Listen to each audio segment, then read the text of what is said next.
You're listening to the Baker Podcast with host Christopher Baker. Attention, Company 3, Company 2, engine 9, engine 12, Operator 1, time with Battalion 2, District 604, St. Charles.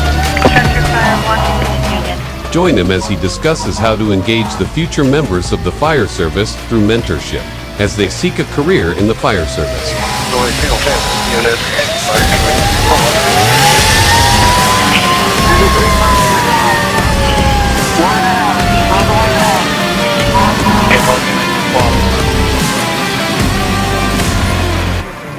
You can show the fire under control. Good evening and welcome to this episode of the Baker Podcast. I'm your host, Christopher Baker, and tonight we have an excellent show scheduled. Joining me is California State Fire Marshal Chief Daniel Berlant. Chief Daniel Berlant was appointed State Fire Marshal by Governor Gavin Newsom on October 6th of 2023. Chief Berlant began his career with CAL FIRE in 2001 as a volunteer and was hired in 2002 in the Fire Prevention Bureau of the Nevada-Yuba-Placer Unit. In 2005, he began working in the CAL FIRE Communications Office as a fire prevention specialist in Sacramento.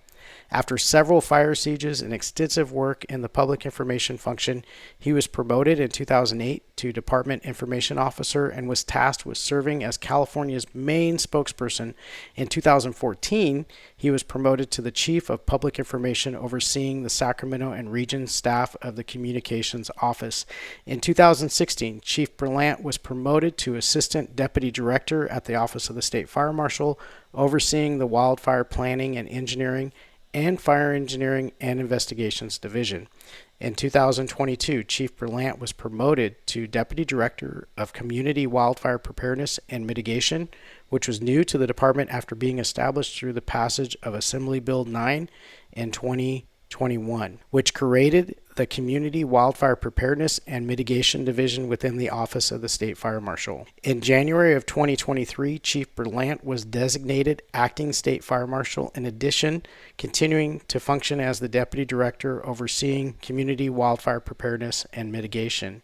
Chief Berlant holds a bachelor's degree from the University of California, Davis. Chief, welcome. Yeah, thank you for having me. Chief, I've been a big fan of yours ever since I got started in the fire service. Gosh, almost 20 years ago. I remember watching your YouTube videos, and you were the department PIO, and you inspired me to become a PIO for the National Fire Heritage Center many moons ago.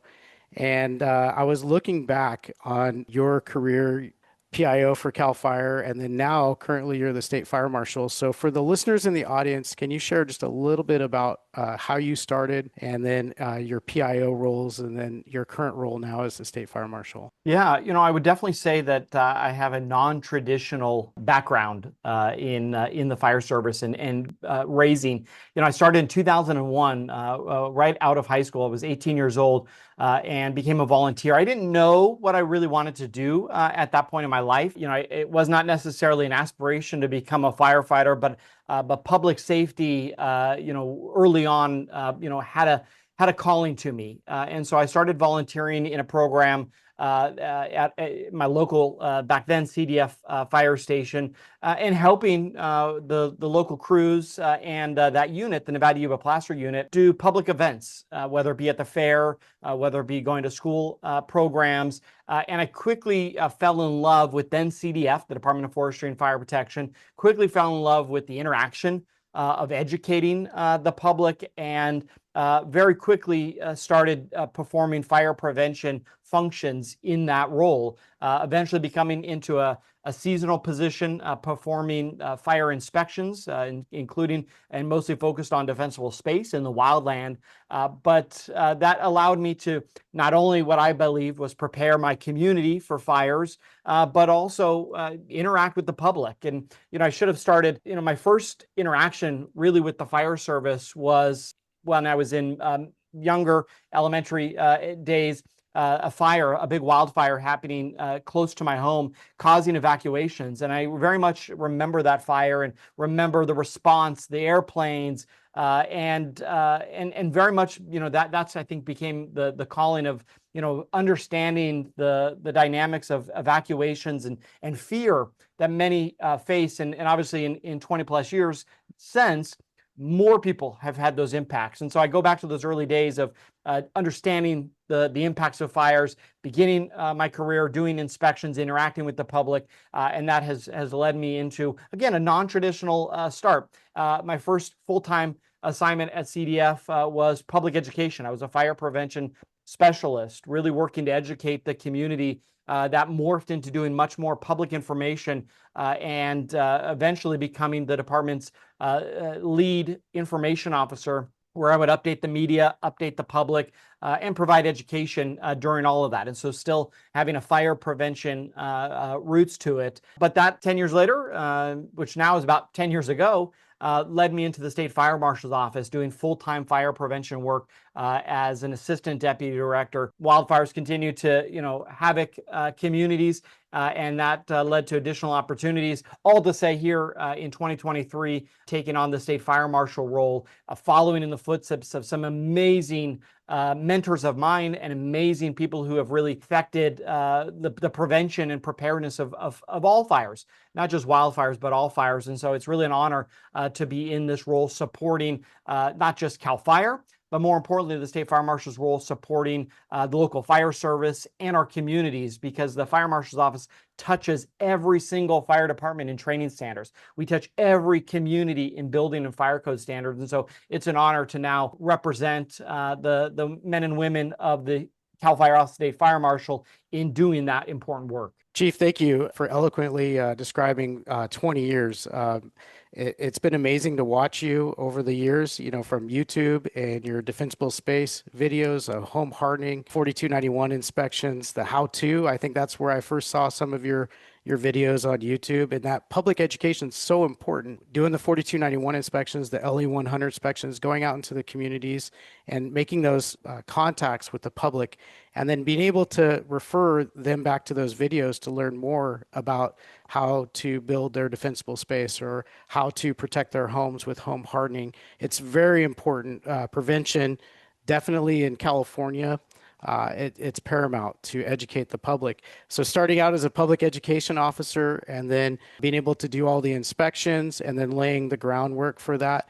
And then fast forwarding to today, the State Fire Marshal's office. Before the podcast, we were kind of talking a little bit about the amazing mentors that have come through. I was reflecting, and in my binder, my first cert was signed by Kate Dargan, Chief Dargan. In July 1st of 2007, I took Fire Command 1A in Patterson, of all places. I was looking through my book, and there's a lot of great signatures. U.S. Deputy Fire Administrator Tanya Hoover is another one, a great mentor. And then starting in 1992, Chief Ronnie J. Coleman.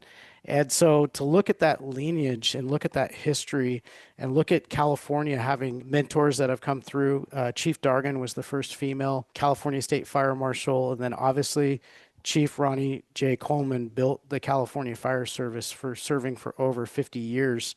I couldn't imagine California not having Chief Ronnie J. Coleman as a pioneer. So, Chief, if you can kind of share for the listeners now your current role as State Fire Marshal. Along the way, I'm sure you've had some mentors that have helped you in your various roles. For the listeners, can you share some of your mentors that you've had? I think any successful individual or somebody who strives to be successful is only as successful as they can credit the people who took them under their wing. And I've had several individuals from my beginnings in the department and in this organization that really helped shape the person that I am, from my very first supervisor all the way to my current supervisor, Director and Fire Chief Joe Tyler. But I have to note as well, I've always believed that you learn just as much from bad supervisors, and I won't name names, but I've had some challenging supervisors, and I've learned from those individuals things that I don't want to emulate, ways that they may have treated me that I now understand to make sure that in my reactions, even in tough decision making or under pressure, don't have the same reaction that they had. And so I would actually argue that I have learned more from the individuals who were not the best supervisors.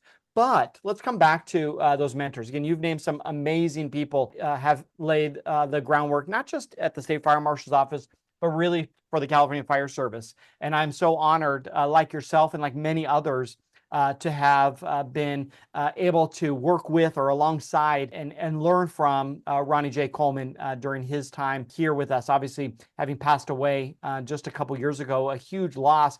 But I look back, and one of the things that I have expressed to his wife, who we still remain in contact with, is reminding her and reminding his family that the foundation that the State Fire Marshal's Office today has is from the work of people like Ronnie J. Coleman.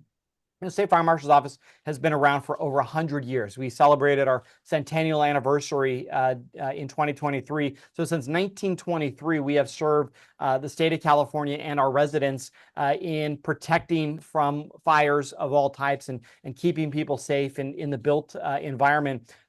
But people like Ronnie J. Coleman, you mentioned Kate Dargan, even Chief Tanya Hoover, just a few of my predecessors who really have left a mark, not just on this organization, but myself.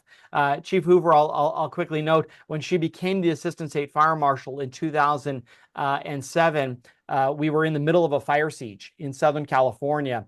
And so they assigned her to help out because she had done public information work at her previous job as a local fire marshal. And so I got to work side by side with her, and really she would shadow myself. I say it that way, even though at her level she was very much higher and very much a much more distinguished leader at the time. But she rolled up her sleeves and went out to incidents and helped provide the public, even when wearing 3 stars on her collar, would provide basic information to those evacuated. And that really showed me, while it's important for leaders to lead, you do that by being out and leading out front. Not just sitting in Sacramento in a high rise making decisions that you don't understand the impact, but getting out into the field and understanding that. And that's one of the things I have continued to live on, is that, of course, I've got plenty of time that I have to spend here in Sacramento with my counterparts, with the administration, with the lawmakers here in California.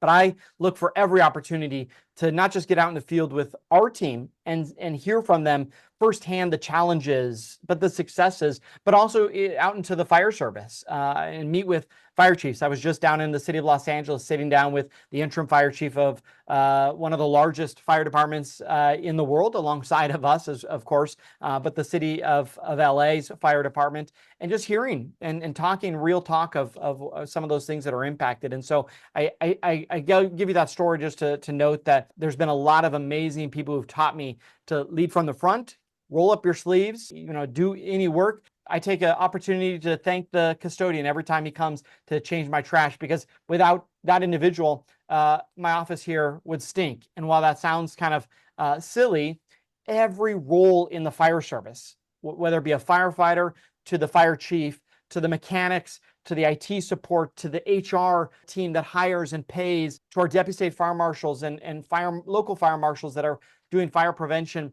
In order for us to be successful as a fire department and as a public safety agency, we have to recognize that it's all of the team members together that make that happen. And I learned that from people like Tanya Hoover and like Ronnie J. Coleman, and again, many, many others. Being Chief Coleman's PIO for the National Fire Heritage Center, I flew out to Emmitsburg in October of 2018, and I was sworn in on the board for the National Fire Heritage Center.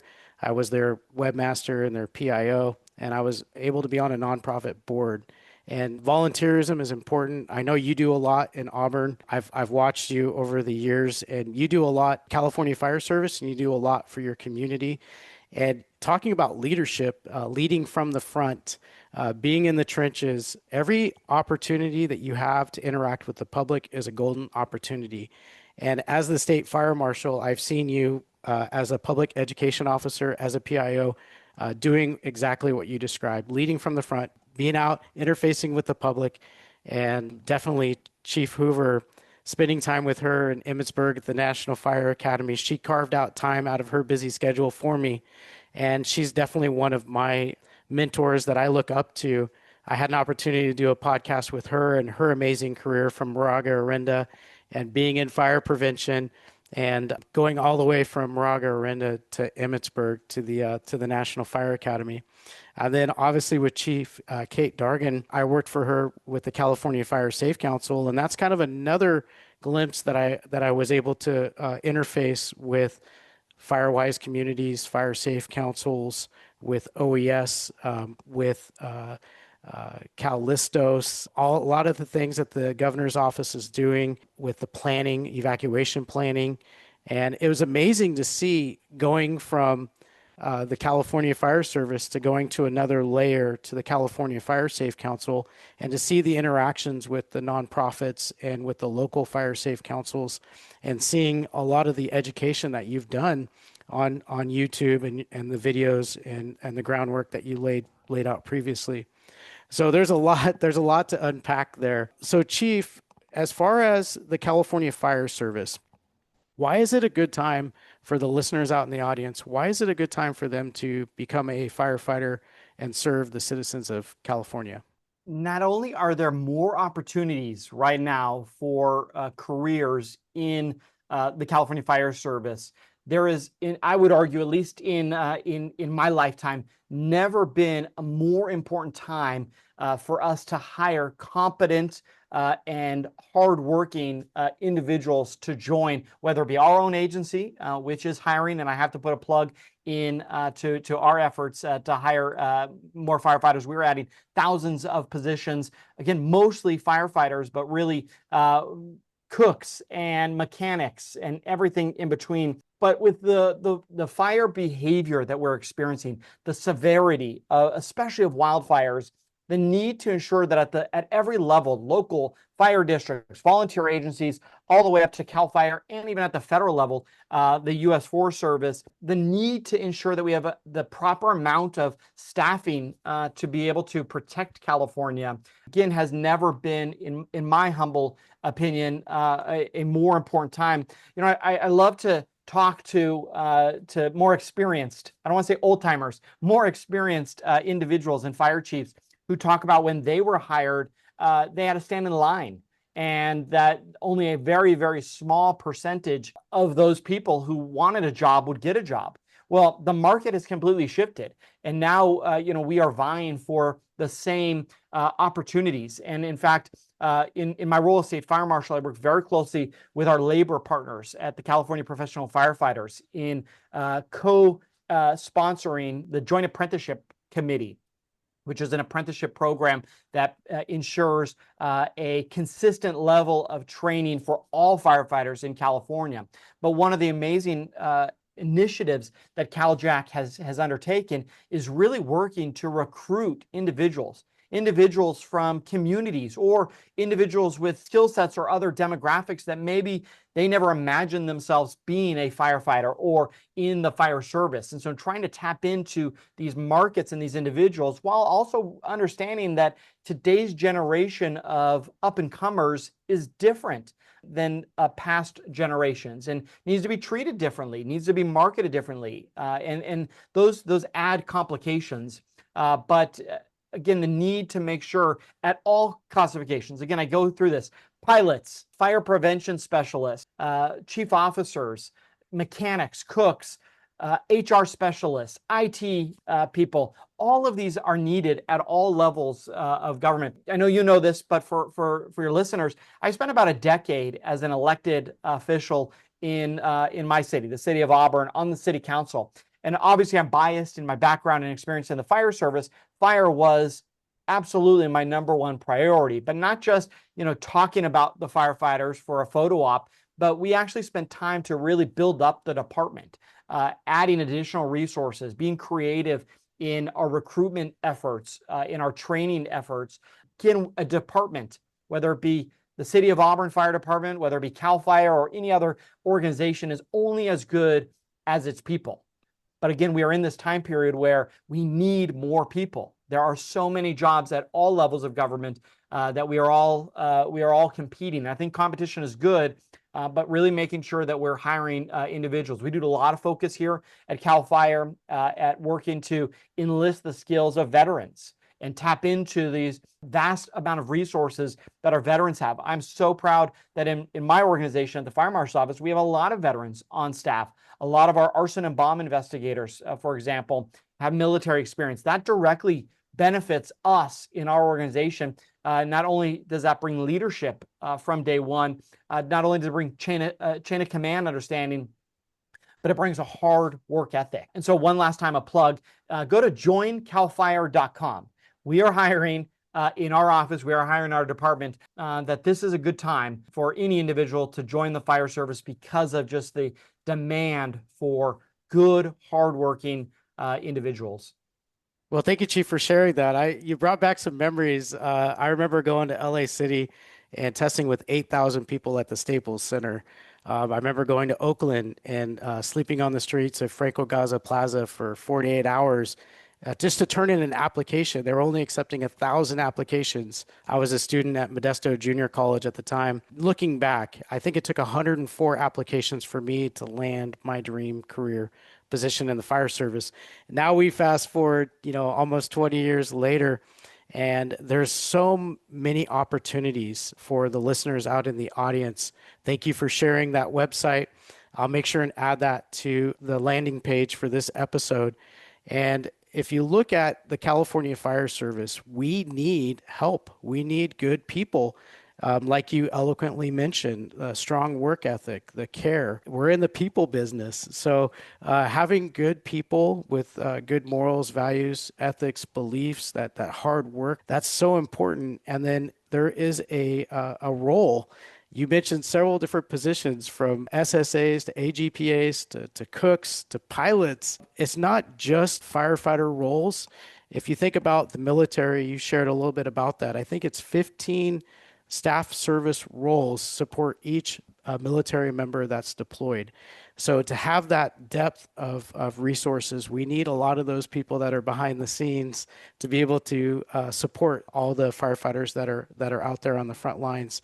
So Chief, when we look at California and we look at recruitment retention, obviously you definitely talked a lot about the recruitment. Do you have anything from your level? I'm really curious, as the state fire marshal, on retention on California or nationwide. Hiring is one challenge. Trying to get individuals into our organization or any organization, again, back to the market that we're in, is its own challenge. But for myself and my colleagues, the people that we hire, everyone in a job wants to feel valued and needs to be valued.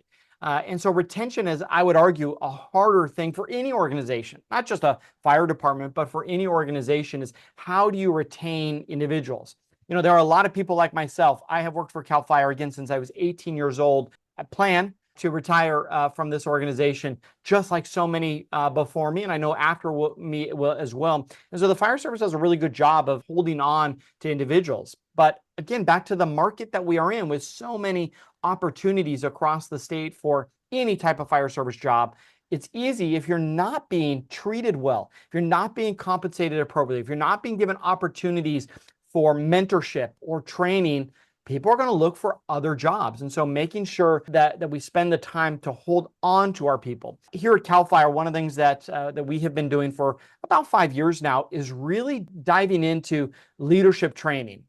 We are a huge organization.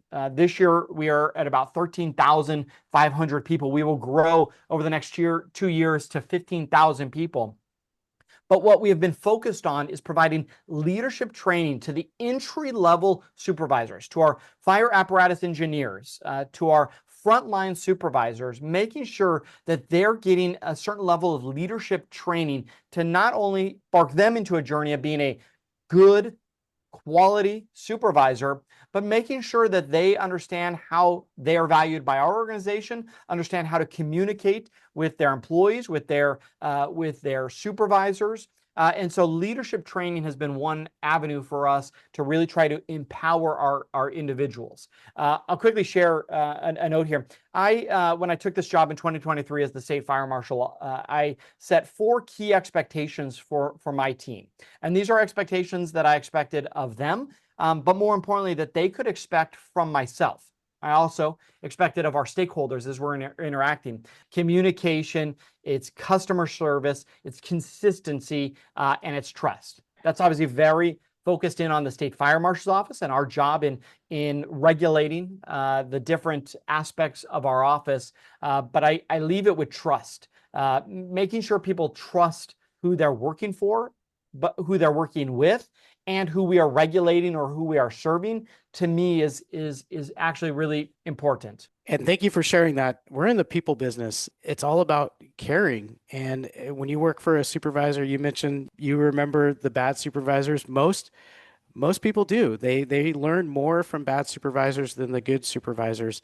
And it all comes down to communication. Those are consistency. Those are excellent points. And for the frontline supervisors, the biggest thing is to show that you care. And that is what retains people. So thank you for sharing your thoughts on recruitment and retention, your 4 points. And then as the state fire marshal, and then also all the time that you served with the city of Auburn, not only did you serve the state, but you also served your local community on the city council. And that's amazing that you were able to do both, serve the state and then also to serve your local community. So thank you for sharing all that. So Chief, as we come to a close here, we've talked a lot over the last 20 years of your career, starting out with CDF and then working in NYP, and then now it's NEU, and then going through all the different public information positions you've had, and now with the State Fire Marshal's office. So Chief, do you have any words of wisdom, any nuggets, any pearls that you can share with the listeners out in the audience? Right now, again, is the best time, I think, to join the fire service. There are more opportunities, not just for jobs, but training. You know, in our team, we set training standards, but with an emerging set of problems, whether it be battery energy storage systems, whether it be related to high density housing. There are so many challenges operationally facing the fire service. And so there are so many opportunities for individuals to not only become trained well in being able to get a job or respond to the next incident, but to set a mark in their organization, to be a leader in a topic and in an organization. And one thing we haven't talked about that I think is so overlooked is just listening to other individuals. One of the reasons that I really fell in love with CDF was just listening to the stories of the experienced battalion chief and fire captains that I would interact with at 18 years old, and that set a mark on me. But I think for new individuals who are either wanting to promote or join, listen. Don't come into an organization and think you're going to change the culture, that you are the best. And maybe you, coming out of high school, were a top athlete, or maybe you had a 4.0 plus GPA, but when you join an organization, you're a little fish in a big pond. And so just sitting back and listening and not trying to impress people with your skills and your knowledge and your successes, listening. And then for those who are looking to promote to a supervisory role, again, listening to your employees. We often forget, and I know I think about this all the time, and I tell my own chief officers here in Sacramento to not forget the impacts decisions have, and think back how we would have felt working out in the field. And so listening is a really utilized importance to me in leadership. But listen, take opportunities, step up when asked, never turn down an opportunity. I had a mentor, former State Fire Marshal Dennis Matheson, tell me, you can't turn down a job you didn't apply for. So even if you're not sure it's the right job or the right organization, apply for it. Put your name in the hat, go through the process, because what's the worst they can tell you is no. But even if you're not ready, you also have the opportunity to turn down and to make sure that it's the right fit for you as well. It takes finessing when you do that. You don't want to burn a bridge, but you can't turn down a job you didn't apply for. Always take the opportunity when it's given to you. Well, that's excellent. Well, thank you for sharing. That was a lot. There's a lot of pearls of wisdom there. Part of the Baker podcast is to share that with the listeners, the firefighter mentorship. Communication is very important. Listening is very important. Sharing that you care with, as a leader, as a company officer, and as a firefighter. It takes a team effort take care of Mrs. Smith to mitigate his or her emergency. So having a highly well-trained engine company or crew, or you mentioned the aircraft, the pilots, the cooks, the SSAs, the AGPAs, to have a team to support the citizens of California. It's an amazing thing to watch the fire service. We were reminiscing over 20 years ago, and to see what the fire service now is like in California, it's amazing. So, Chief, for the listeners out in the audience, if they wanted to contact you or if they had any questions about, obviously, your role as the State Fire Marshal, how would they be able to get in touch with you? So I am a huge poster on LinkedIn. Join me on LinkedIn, Daniel Berlant. You can search me as California State Fire Marshal. Our office really has worked hard to have an online presence. And so we are on Instagram and Facebook at the Cal Fire OSFM, which is the Office of the State Fire Marshal. And we not only keep people informed of the happenings of our office and our team, but also of those opportunities for future jobs. So join me, connect with me on LinkedIn is the best place if you have follow-up questions. Again, I'm always interested to talk to people because we're always hiring. I'm biased. I want you to join Cal Fire. I'm biased. I want people to join other roles in the fire service, specifically in our State Fire Marshal's office. But again, there are so many more opportunities. We have plenty of firefighting spots, and that's what you're interested in. We've got one of those for you. If you want it in San Diego, we got that. If you want it in Redding, we've got that. But if you're also looking for other non-traditional spots like a fire marshal or an arson bomb investigator or a pilot or a cook and all these other ones I've already talked about, join our team because you will help craft the future of this organization. And you mentioned it previously, now is a good time to join the California Fire Service. So we need the listeners that are out there listening in the audience. So what was the website one more time, Chief? So to join our team, go to joincalfire.com. State hiring is very complicated. We walk you through all of the processes as easy as possible. Joincalfire.com. Awesome. Well, thank you, Chief. You're definitely one of my mentors. I've watched your career, motivated me and inspired me to become a public information officer from YouTube when you were doing your 4291 and defensible space and home hardening videos. So you can inspire people on YouTube. You can inspire people on podcasts. You can inspire people at the local city council, at the fire station. So there's a lot of great opportunities to get involved in California and the California Fire Service. So, Chief, thank you for the gift of your time. I really appreciate you carving out some time for me today and my listeners. Thank you for having me. And again, I hope people will follow up, connect with me on LinkedIn, join our team. You're listening to the Baker Podcast with host Christopher Baker. Attention, Company 3, Company 2, engine 9, engine 12, Operator 1, time with type 2, discharge 604, to Charles. Constructor file, Washington Union. Join him as he discusses how to engage the future members of the fire service through mentorship as they seek a career in the fire service.